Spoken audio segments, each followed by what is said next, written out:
Reviews பார்த்தேன். Reviews இல்லை அதிகமாக ஒரு டேட்டா போட்டு கன்ஃபார்ம் பண்ணாங்க என்ன ஏது இல்லை கரெக்டாக சொன்னார். ஒரு டேட்டா மாதிரி கொடுத்துட்டாரு ஃபஸ்ட்டு. அந்த ஷெட்யூல் படி தான் இப்போ வரைக்கும் கொடுத்துருந்துருக்காரு. அதனால் எனக்கு அது ரொம்ப நல்லா இருந்தது. அப்புறம் டாக்குமெண்ட்ரிக்காக நான் கேட்டிருந்தேன்.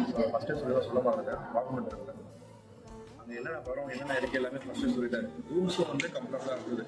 ஓகேங்களா? அப்புறம் ஃபுட்டும் சொன்ன மாதிரி வெளியே அரேஞ்ச் பண்ணி கொடுத்தாரு.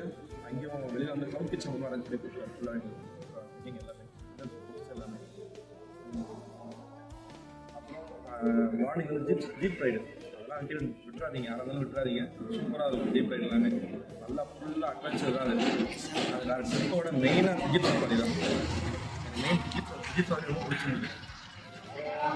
வந்து காம்ப்ளிமெண்ட்ரியாக கொடுத்தாரு எங்களுக்கு. கேம்ப் ஃபயர் காம்ப்ளிமெண்ட்ரி, அப்புறமா cake cutting, party cake cutting எல்லாமே ஒரு அரேஞ்ச் கொடுத்தாரு. சூப்பராக எதுவுமே நாங்கள் கேட்கலாம், எல்லாமே அவங்களே பண்ணி கொடுத்துட்டாங்க. எல்லாமே சூப்பராக இருந்தது. எனக்கு ரொம்ப பிடிச்சிருந்தது. நான் ரிவ்யூ 10 கேட்டிங்கன்னா 10 தான் சொல்லுவேன். வந்துட்டு எங்களை வந்துட்டு எப்படின்னாக்கா ஒரு டூரிஸ்ட் கைட் மாதிரி வந்தார் எங்களுக்கு கண்டினியூவாக. எங்கள் ஃபேமிலி மெம்பராக வந்துட்டு கண்டினியூவாக ஃபுல்லாக ஸ்டார்டிங்லேருந்து எண்டு வரைக்குமே எங்களுக்கு என்ன வேணும் ஏது வேணும் எது எல்லாமே அவரே வந்து எங்களுக்கு பண்ணி கொடுத்துட்டாரு. ஸோ ரொம்ப தேங்க்ஸ் கண்டிப்பாக சொல்லி ஆகணும்.